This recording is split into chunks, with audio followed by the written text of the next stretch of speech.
नमस्कार, स्वागत है झारखंड और देश दुनिया की बड़ी खबरों में। बुधवार को झारखंड कैबिनेट की बैठक में कुल 39 प्रस्तावों पर लगी मुहर। झारखंड मंत्रालय में सीएम हेमंत सोरेन की अध्यक्षता में कैबिनेट की बैठक खत्म हुई। कैबिनेट की बैठक में कुल 39 प्रस्तावों पर मुहर लगाई गई है। कैबिनेट की बैठक में मुख्यमंत्री के अलावा विभिन्न विभागों के मंत्री मौजूद रहे। झारखंड में कार्यरत CIAT स्कूल के शिक्षकों के मानदेय में वृद्धि की गई है।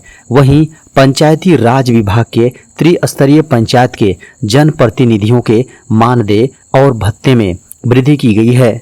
पारा मेडिकल कर्मियों की नियुक्ति 2018 में संशोधन को स्वीकृति दी गई है।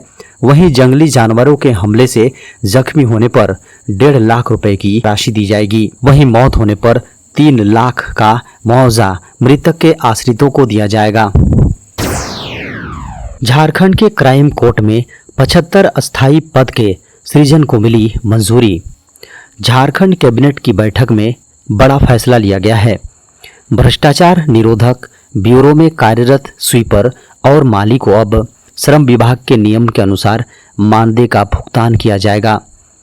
वहीं झारखंड के क्राइम कोर्ट में 75 अस्थायी पद के सृजन को भी मंजूरी मिली है। यहाँ डिपोजिशन टाइपिस्ट की नियुक्ति होगी। साथ ही पारा मेडिकल कर्मियों की नियुक्ति नियमावली में संशोधन हुआ है और झारखंड के सभी पुस्तकालयों के विकास की योजना को मंजूरी दी गई है। इसके अलावा कैबिनेट की बैठक में कई विभागों की नियुक्ति नियमावली में भी संशोधन किया गया है। कैबिनेट की इस बैठक में पेयजल विभाग के अंतर्गत जल सहिया को एक स्मार्टफोन, 2 साड़ी दी जाएंगी। इसके लिए 39.72 करोड़ रुपए स्वीकृत किए गए हैं। झारखंड में गर्मी से अभी नहीं मिलेगी राहत, मानसून देरी से देगा दस्तक। झारखंड में बारिश के बाद भी कई इलाकों में उमस और गर्मी से राहत नहीं मिली है। मौसम विभाग की माने तो अभी झारखंड में गर्मी से राहत नहीं मिलेगी। वहीं 2 जून को आसमान साफ रहेगा। इसके साथ ही 3 और 4 जून को तापमान में थोड़ी वृद्धि दर्ज की जा सकती है। साथ ही अभी झारखंड में बारिश के लिए इंतजार करना होगा।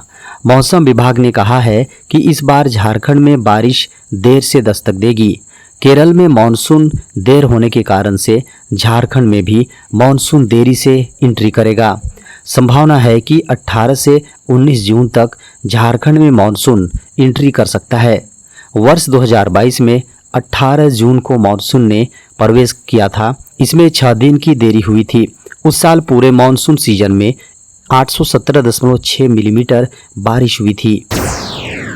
OTT प्लेटफॉर्म पर जरूरी हुआ तंबाकू के नुकसान संबंधी चेतावनी।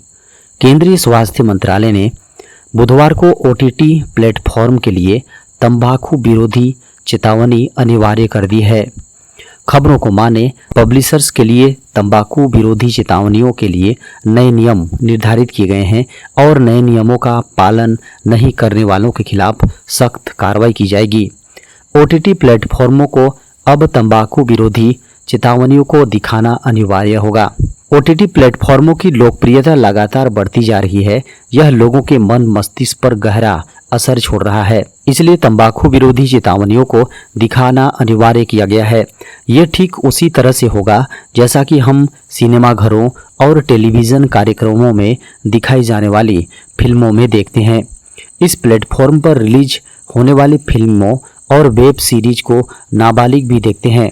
ऐसे में तंबाकू के दुष्प्रभावों को लेकर चेतावनी जारी जरूरी था।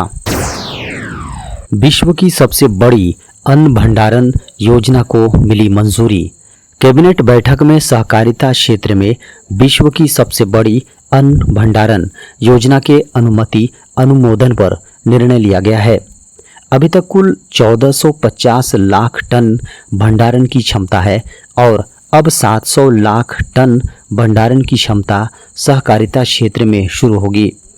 लगभग 1 लाख करोड़ रुपए की लागत से विश्व की सबसे बड़ी अन्न भंडारण योजना शुरू होगी। बताया गया है कि मीडिया की खबरों को माने तो अगले 5 साल में भंडारण क्षमता बढ़ाकर 2150 लाख टन की जाएगी। यह क्षमता सहकारी क्षेत्र में बढ़ेगी। RBI ने तैयार किया नया डिजिटल पेमेंट प्रणाली। आरबीआई ने एक ऐसा लाइव और पोर्टेबल पेमेंट सिस्टम पेश किया है जिसका इस्तेमाल प्राकृतिक आपदा या संग्राम जैसी इमरजेंसी में किया जा सकता है। यह मुश्किल समय में बिना किसी रुकावट के काम करता रहेगा। इसे इकोनॉमी में लिक्विडिटी बनाए रखने और अहम ट्रांजैक्शन के लिए किया जाएगा। केंद्रीय बैंक ने कहा है कि यह light weight and portable payment systems यानी LPSS स्वतंत्र रूप से कामकाज करेगा। इसके लिए पारंपरिक टेक्नोलॉजी का इस्तेमाल नहीं होगा। इसे कम से कम स्टाफ के साथ कहीं से भी ऑपरेट किया जा सकता है। RTGS और NEFT से अलग होगा। अभी RTGS, NEFT और UPI जैसे पेमेंट सिस्टम्स वायर्ड नेटवर्क्स और एडवांस इंफ्रास्ट्रक्चर पर निर्भर है। इनके काम करने और हाई वैल्यू ट्रांजैक्शन के लिए ये सभी ढांचागत सुविधाएं जरूरी हैं, जिसके कारण से प्राकृतिक आपदा या संग्राम जैसी आपातकालीन स्थितियों में इनके परफॉर्मेंस पर असर पड़ता है। अंडमान और बंगाल की खाड़ी के पूर्वी भाग में आगे बढ़ रहा मानसून। मौसम विभाग ने अपने पहले के अनुमान में मानसून के केरल पहुंचने की तिथि 1 जून बताई थी।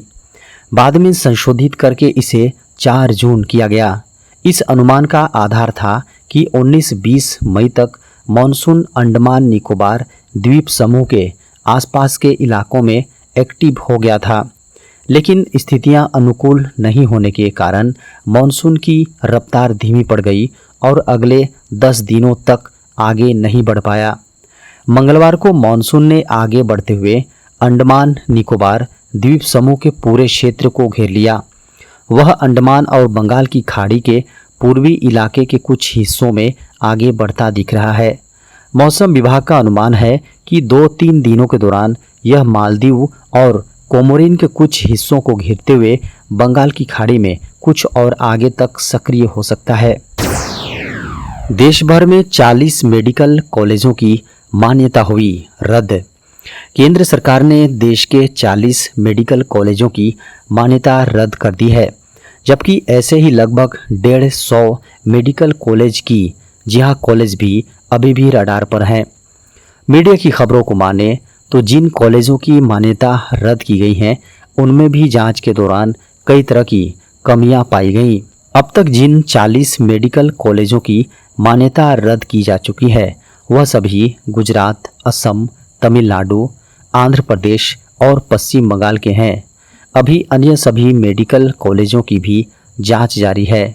अगर जांच के दौरान यह कॉलेजों की मानक पर खरे नहीं उतरते हैं तो इनकी भी मान्यता रद्द हो सकती है। नेशनल मेडिकल कमीशन इन कॉलेजों में कैमरा, बायोमेट्रिक अटेंडेंस, फैकल्टी आदि जैसी अहम चीज़ों की कमी पाए जाने पर यह सख्त कदम उठाया है। UPI स्कैम पर बड़ा खुलासा। एक साल में 95,000 लोगों के उड़े पैसे।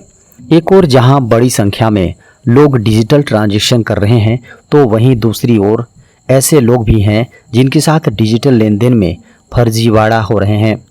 Online shopping, holiday planning, food order, grocery order समेत तमाम चीज़ों के लिए डिजिटल लेन देन किया जा रहा है। लेकिन अगर आप डिजिटल लेन देन करते हैं तो आपको बेहद सावधान रहने की ज़रूरत है। जरा सी चूक से आपको बड़ी चपत लग सकती है। UPI के जरिए पेमेंट में कई बड़े फर्जीवाड़े सामने आए हैं।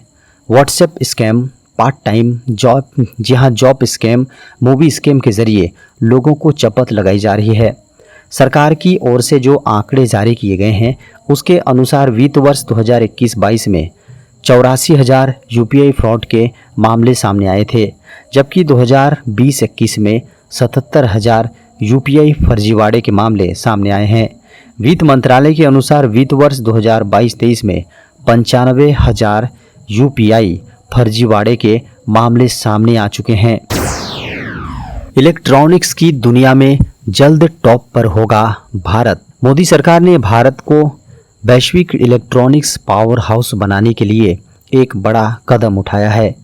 प्रधानमंत्री नरेंद्र मोदी के समग्र दृष्टिकोण के अनुरूप सरकार ने भारत को दुनिया की मरम्मत राजधानी बनाने के लिए कुछ परिवर्तनकारी नीति और प्रक्रिया परिवर्तनों को मान्य करने के लिए बुधवार को इलेक्ट्रॉनिक्स रिपेयर सर्विसेज आउटसोर्सिंग यानी ERSO पायलट पहल की शुरुआत की है। इस पहल से भारत वैश्विक इलेक्ट्रॉनिक्स महाशक्ति बनने की राह पर आगे बढ़ेगा।